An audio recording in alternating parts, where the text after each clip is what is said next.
All right, everybody. Good morning and welcome to Craig Floyd from the National Law Enforcement Officers Memorial Fund.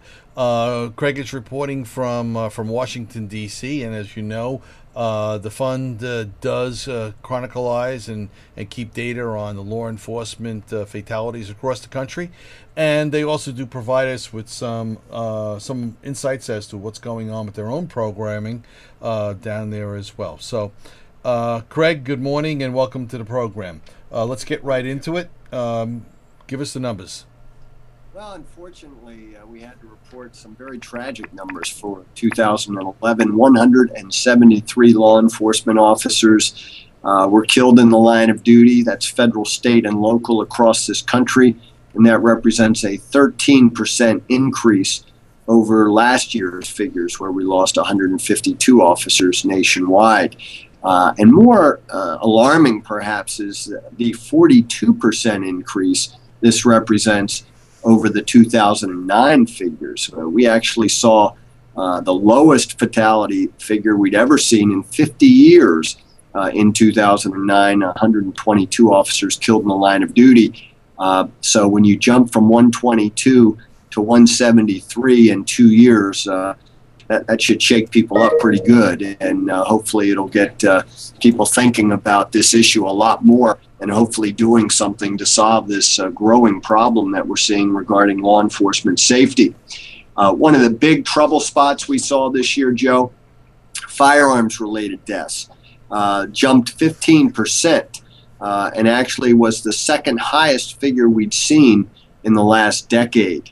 So that's obviously a big concern. 68 officers shot and killed as of when we released the report on December 28th. I'm very sad to have to report that since we released those numbers on December 28th, 173 deaths nationwide, 68 officers shot and killed. We actually saw 5 additional law enforcement officers killed in the line of duty over the last few days in December. So that really jumps our figures up to 178 total. And 3 of those officers that were killed after we released our initial report were shot to death. So that jumps that figure up to 71 officers shot and killed during 2011.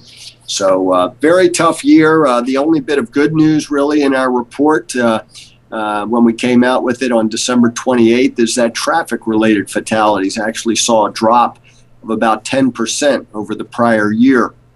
64 officers killed in automobile crashes, struck and killed along the roadway, and died in motorcycle accidents. 2 officers were actually struck and killed by a train while in their vehicle. But that 64 fatalities from traffic was actually the second lowest figure we've seen in the last 15 years. So that's very good news. I think this is an issue we've been talking about a lot on this show.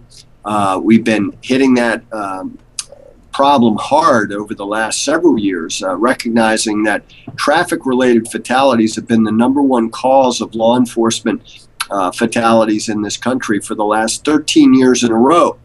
This year, the 14th year, was actually the first year in 14 years that we've seen traffic-related deaths fewer than those officers who were shot and killed.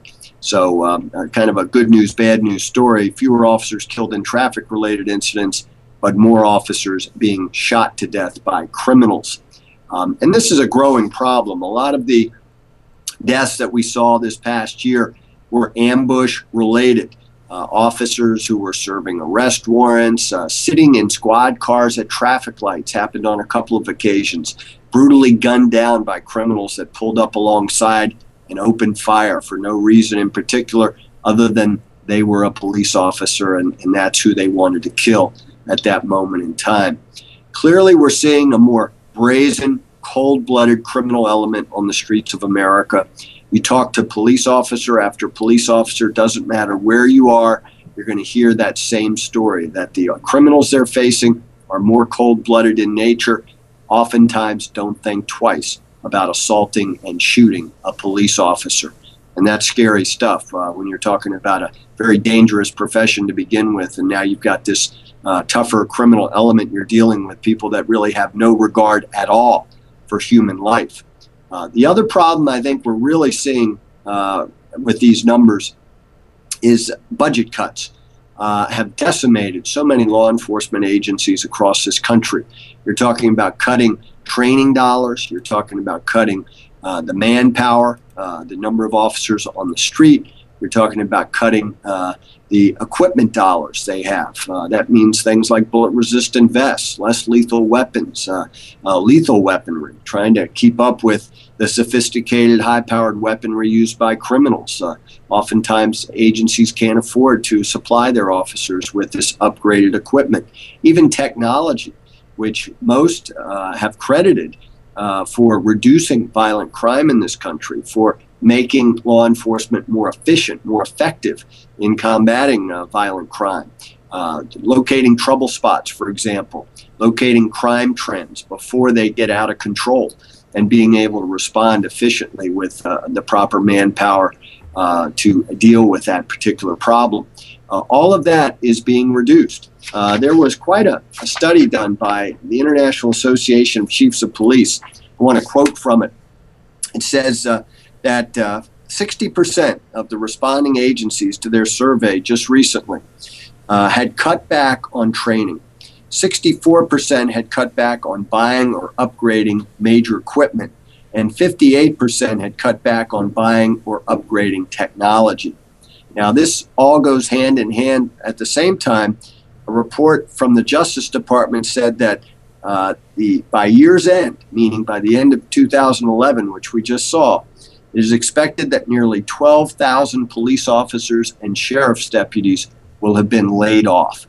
That's from the Office of Community-Oriented Policing Services at the Department of Justice. So what do we have? We have less training, less equipment, fewer officers on the street, less technology being invested in. All of that, to me, spells disaster for our law enforcement officers. It puts them at grave risk.